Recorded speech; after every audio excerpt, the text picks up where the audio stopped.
Hi, I just wanted to stop by for a second today and show you some paper that I embossed using this letterpress texture plate. It's a little bit different than an embossing folder. First of all, it's just one panel. There's nothing that closes down like an embossing folder. And it's really made for letterpress, where you use a brayer to apply ink to it and then run it through. Really, you use the same machine. There's a little bit of a different platform you can use, but it probably would work with this platform as well.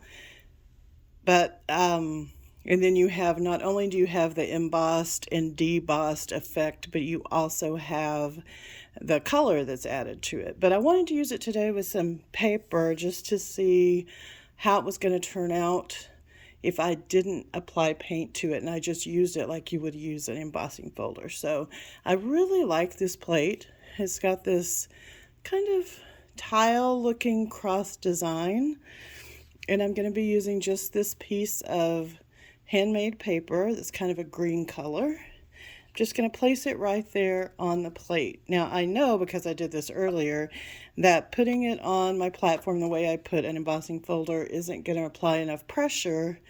So I have had to make do by building up my layers. So I've got my regular platform and I have it completely closed. Then I have one of my plates, and you can see how much has been cut with this plate. It's kind of a mess. Putting that plate down. Then I'm going to put just this piece of, it's just a piece of kind of lightweight cardstock from some packaging. Then I'm putting my plate and my paper. Then I'm going to take another one of these plates and put on top. And I'm just going to run it through.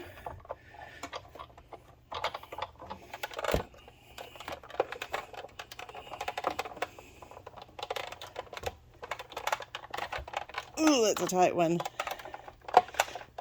And then I'm going to run it back through. Sorry for all the bouncing around of the video. And I'm going to take my plate off, and you can see, and this stuck to this because it's got some tape on the back. I peel it up, and you've got some texture. I hope that you can see that texture. Isn't that great? It's a very, very light, but I kind of like that. It's so amazing. So I had done that a couple of times.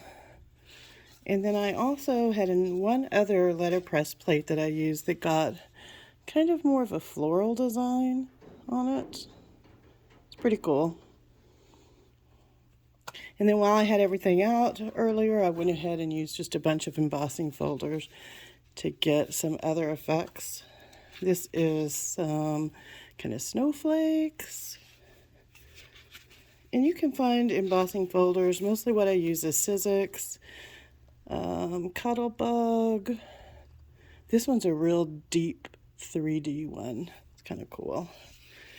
This one was, I think, a Cuttlebug. I'm not real wild about it. I do like the variances in the color on the paper, though, and I think that it shows up real nicely in that design.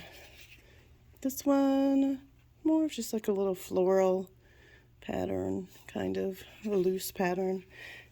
This is one of my favorites. It's a very deep design, and again, I love the variance and the color on that. I think that's so pretty. This one's beautiful. Well, they're all pretty, but I had some plain paper, and I never use it unless it's embossed, so I decided to go ahead today and break out my folders, try some new things with the letterpress plates, just to kind of see what it takes. And I'm real happy with my results. And this green is really lovely. I don't know if you're able to tell. It's more that than when I have it close up. It's really pretty color green. This is gorgeous. This is a Sizzix plate.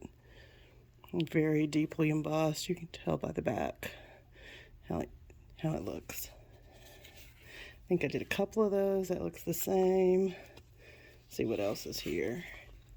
That one. Did another one of those. Oh, and then I did a couple of Christmas design. Can you even see what's on here? The little reindeer.